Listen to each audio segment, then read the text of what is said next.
Walter अपनी शादी से खुश नहीं था। तभी सिटी में और एक आदमी की वाइफ का मर्डर हो जाता है। अब वॉल्टर को लग रहा था कि उस आदमी ने अपनी वाइफ को मार डाला होगा। इस बात से वो ऑब्सेस्ड हो गया। हेलो फ्रेंड्स, आज मैं आपको अ काइंड ऑफ मर्डर 2016 के एक थ्रिलर हॉलीवुड मूवी एक्सप्लेन करने वाला हूँ। इसका सस्पेंस हमेशा आपको आपकी सीट के एज पर रखेगा, तो अंत तक इस वीडियो को जरूर देखिएगा।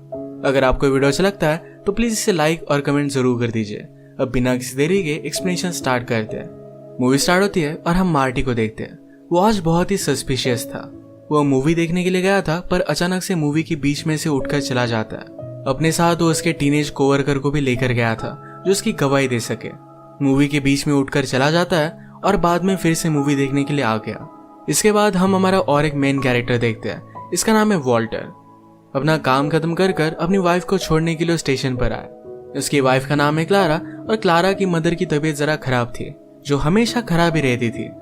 वॉल्टर आज बहुत ही एक्साइटेड था। वो से कहता है मेरी स्टोरी पब्लिश हो चुकी है।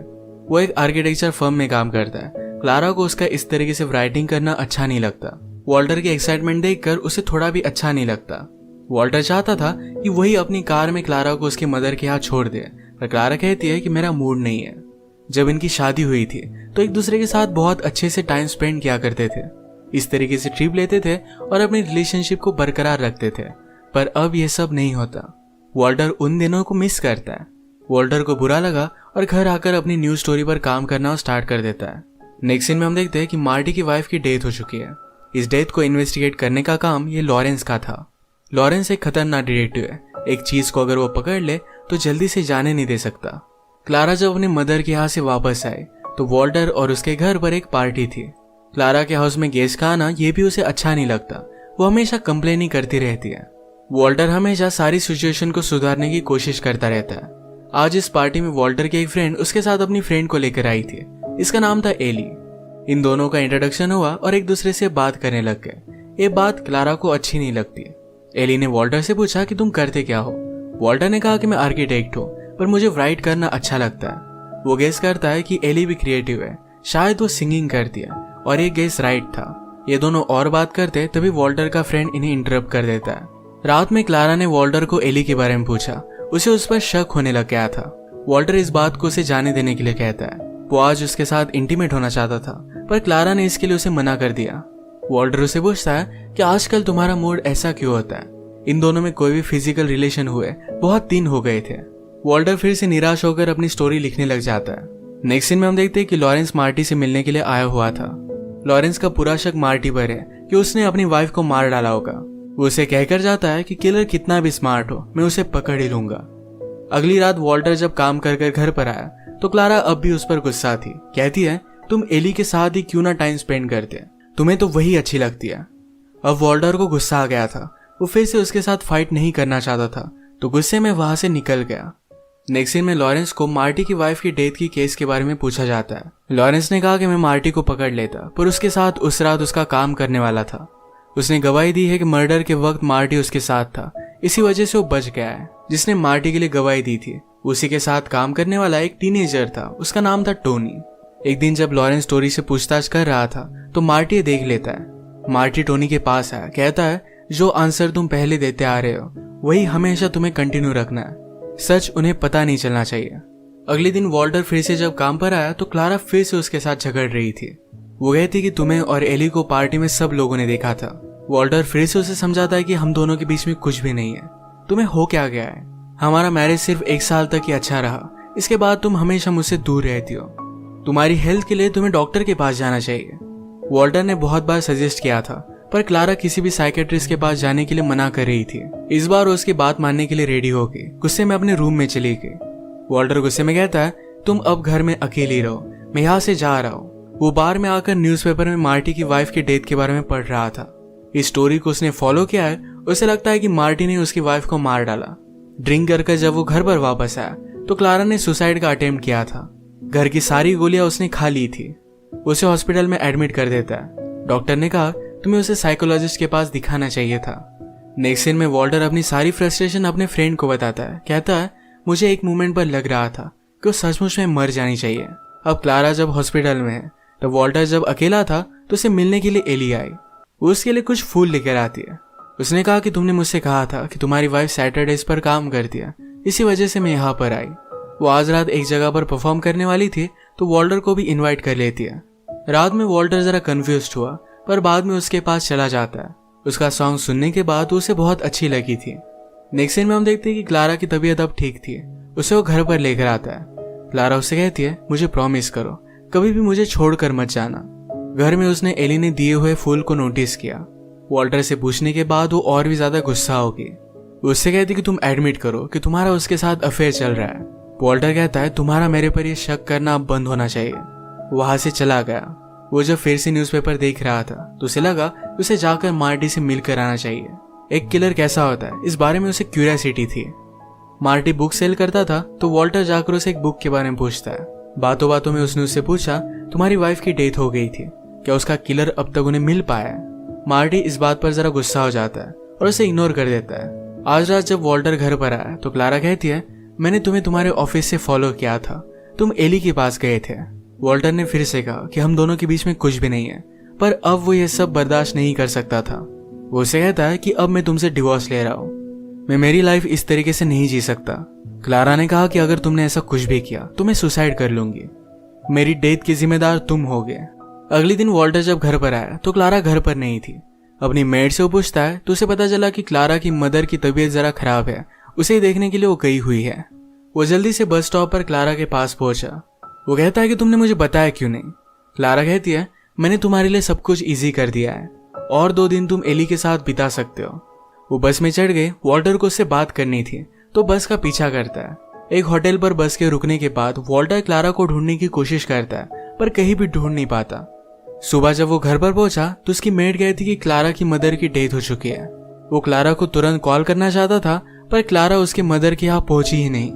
हमें डायरेक्टली क्लारा की डेड बॉडी दिखाई जाती है। एक बड़े से ब्रिज से नीचे गिरकर उसकी डेथ हो गई थी। वॉल्टर को बहुत बुरा लगा। इस केस की भी इन्वेस्टिगेशन करने वाला डिटेक्टिव ये लॉरेंस ही था। लॉरेंस वॉल्टर से पूछता है कि क्या क्लारा ने सुसाइड की होगी। वॉल्टर कहता है कि उसने प्रीवियसली सुसाइड का ट्राई किया था तो शायद ये भी हो सकता है। लॉरेंस पूछता है कि उस रात हुआ क्या था। वॉल्टर ने कहा कि मैं क्लारा से मिलने के लिए गया था। वो जब अपनी मदर के पास चली गई तो मैं अपने फ्रेंड से मिलने के लिए गया। हमें कुछ सीन्स दिखाए जाते हैं जिससे हमें पता चलता है कि वॉल्टर उस रात एली से मिलने के लिए गया हुआ था। उस रात उसके साथ इंटीमेट हो गया। इसका मतलब है हमेशा से एली के साथ उसका चक्कर चल रहा था। वॉल्टर आकर एली को बता देता है कि मैंने तुम्हारे बारे में पुलिस को बताया हुआ है। एली को ये बात उतनी अच्छी नहीं लगती। नेक्स्ट सीन में लॉरेंस मार्टी से मिलने के लिए आया हुआ था। वो कहता है, जिस तरीके से तुम्हारी वाइफ की डेथ हुई थी उसी तरीके से क्लारा की भी डेथ हुई है। मैं इस बात को इग्नोर कर देता, पर जब भी वाइफ की डेथ होती है तो बहुत बार इसके पीछे हस्बैंड ही होते हैं। तुम्हारे साथ काम करने वाले टोनी से भी मैं आजकल बात कर रहा हूँ, देखते आगे क्या होता है। लॉरेंस की इस तरीके से इन्वेस्टिगेशन करने की वजह से मार्टी जरा डिस्टर्ब हो गया था। अगले सीन में क्लारा के फ्यूनरल हुआ। वॉल्टर अपने फ्रेंड के साथ था। उसे कहता है, कभी कभी मुझे लगता था कि मैं उसे मार डालूं। उसे इस बात के लिए बहुत ही बुरा लग रहा था। मार्टिन का फ्रेंड कहता है कि लगने में और करने में बहुत डिफरेंस होता है, ज्यादा वरी मत करो। क्लारा की डेथ के बाद वॉल्टर के यहाँ पर काम करने वाली मेड भी उसे छोड़कर चली गई क्योंकि उसे लगता था क्लारा के मर्डर के पीछे वॉल्टर ही है। नेक्स्ट सीन में वॉल्टर को लॉरेंस पुलिस स्टेशन बुलाता है। वहां पर उसने एक आदमी को लाया था जो वॉल्टर को पहचान लेता है। उस आदमी के जाने के बाद लॉरेंस ने वॉल्टर से कहा कि यह आदमी बता रहा था कि उस रात होटल पर तुम क्लारा को ढूंढ रहे थे। तुमने मुझे उस रात के बारे में झूठ कहा। क्लारा से मिलने के बाद तुम डायरेक्टली घर नहीं गए थे, तुम उसका पीछा कर रहे थे। वॉल्टर इस बात को मान लेता है। कहता है, हम दोनों कुछ बात कर रहे थे, उसी को फिनिश करने की मैं कोशिश कर रहा था। मैं जब होटल पर पहुंचा तो उसे कहीं भी ढूंढ नहीं पाया। मुझे लगा कि शायद वो टैक्सी कर आगे चली गई होगी, तो मैंने फिर उसे नहीं ढूंढा। वॉल्टर लॉरेंस को बता देता है कि हम दोनों डिवोर्स लेने वाले थे। लॉरेंस ने कहा कि जिस तरीके से तुम्हारी वाइफ की डेथ हुई उसी तरीके से मार्टी की वाइफ की भी डेथ हुई थी, क्या तुम उसे जानते हो? इसके बाद रात में वॉल्टर एली के साथ था, तभी लॉरेंस उसे मिलने के लिए आ गया। वॉल्टर डर जाता है और घर में एली को छुपा देता है। लॉरेंस ने यहाँ पर वॉल्टर के ड्रिंक्स के 2 ग्लास नोटिस किया। उसे पता था यहाँ पर वो किसी के साथ है, तो सारे घर को देखने लग जाता है। वॉल्टर जहाँ पर काम करता है ये भी उसने देखा। उसे एक न्यूज़पेपर मिला जिसमें मार्टी की वाइफ की डेथ के बारे में लिखा हुआ था। वो वॉल्टर पर गुस्सा हो जाता है। कहता है, तुमने मुझसे कहा था कि तुम मार्टी के बारे में नहीं जानते। वॉल्टर कहता है कि मैं राइटर हूँ, मुझे इस तरीके से न्यूज़पेपर कटिंग्स निकालनी पड़ती है, मैं इसके बारे में भूल गया था। वॉल्टर को लगता है कि अब वो ट्रबल में है, तो एली और अपने फ्रेंड के साथ ये सब चीजें वो डिस्कस कर रहा था। फ्रेंड ने कहा कि तुम एक लॉयर को हायर कर लो, इससे तुम्हें बहुत हेल्प मिलेगी। वॉल्टर कहता है कि मैंने कुछ नहीं किया, तो मुझे लॉयर की जरूरत नहीं। एली को भी इस केस के बारे में जब सब कुछ पता चला तो वॉल्टर पर वो गुस्सा हो गई थी। वहां से चली जाती है। वॉल्टर का फ्रेंड उसे कहता है कुछ दिनों के लिए तुम छुट्टी ले लो, इस केस की इन्वेस्टिगेशन की वजह से उनकी फर्म की इज्जत जा सकती है। लॉरेंस पर भी इस केस को सॉल्व करने का प्रेशर बढ़ता जा रहा था। उसका सुपीरियर उसे इस केस को जाने देने के लिए कहता है, पर जब तक वो इसे सॉल्व ना कर ले तब तक वो उसे जाने नहीं दे सकता। अब लॉरेंस एली से भी पूछताछ करने के लिए आया हुआ था, पर एली उससे कुछ भी बात नहीं करती। वो फिर वॉल्टर को अपने साथ लेता है और मार्टी के पास आता है। वॉल्टर और मार्टी को उसने इंट्रोड्यूस करवा दिया। वो कहता है तुम दोनों में बहुत सारी चीजें सिमिलर है। उसने मार्टी से कहा कि वॉल्टर तुम्हारी वाइफ की डेथ में बहुत ही इंटरेस्टेड था। लॉरेंस ने कहा कि मुझे लगता है कि वॉल्टर तुम्हारी वाइफ की डेथ के बाद उससे इंस्पायर्ड हुआ। तुमने जिस तरीके से अपनी वाइफ को मार डाला उसी तरीके से वॉल्टर ने भी क्लारा को मार डाला। मार्टी गुस्सा हो गया और इन्हें जाने के लिए कहता है। लॉरेंस जो भी इन्वेस्टिगेशन कर रहा था, इस वजह से एली भी वॉल्टर पर शक करने लग गई थी। इसी बात पर एक रात वॉल्टर और एली में बहुत बड़ा झगड़ा हो जाता है। रात में वॉल्टर मार्टी से मिलने के लिए आया। वो कहता है कि मुझे पता है कि तुमने अपने वाइफ का मर्डर किया था, पर मैं इस बात को समझ सकता हूँ। मार्टी ने उसे वार्निंग दी, कहा कि मुझसे दूर रहा करो, तुम्हारी वजह से डिटेक्टिव मेरे पीछे पड़ा हुआ है। जब वॉल्टर यहाँ से निकला तो लॉरेंस उसे देख रहा था। उसका शक सही निकला, ये दोनों एक दूसरे को जानते थे। वो मार्टी के पास आता है और उसे बहुत मारता है। ये देखकर टोनी डर गया था, डिटेक्टिव उसे भी मार सकता है, तो इस वजह से डर कर अब वो मार्टी के लिए कवर अप नहीं करेगा। वो उस रात जो भी सच सच हुआ था ये सारी बातें डिटेक्टिव को बता देने वाला है। अब मार्टी के पास ज्यादा कुछ ऑप्शंस नहीं है, उसके पास बहुत ही कम पैसे थे और यहाँ से भाग जाना था। वॉल्टर रिच है तो उससे मिलने के लिए आता है। मार्टी कहता है तुम्हारी वाइफ की डेथ होने से पहले तुम मेरे पास बुक लेने के लिए आए हुए थे, ये हम दोनों को कनेक्ट कर सकता है, इसका प्रूफ मेरे पास है। ये चीज मैं डिटेक्टिव को नहीं बताऊंगा, पर इसके बदले में मुझे पैसे चाहिए। वॉल्टर इससे थोड़ा सा भी नहीं डरता और उसे वो पैसे नहीं देगा। वॉल्टर डायरेक्टली फिर लॉरेंस से मिलने के लिए आया। मार्टी ने उसे अभी अभी जो ऑफर दी इसके बारे में उसे वो बता देता है। लॉरेंस ने कहा कि तुमने मुझसे हमेशा झूठ कहा है। अब वो उसे हेल्प नहीं करने वाला था। आज पुलिस स्टेशन में टोनी भी आया हुआ था। उस रात मूवी देखते वक्त मार्टी थोड़े टाइम के लिए गायब हो गया था, इसके बारे में वो लॉरेंस को बता देता है।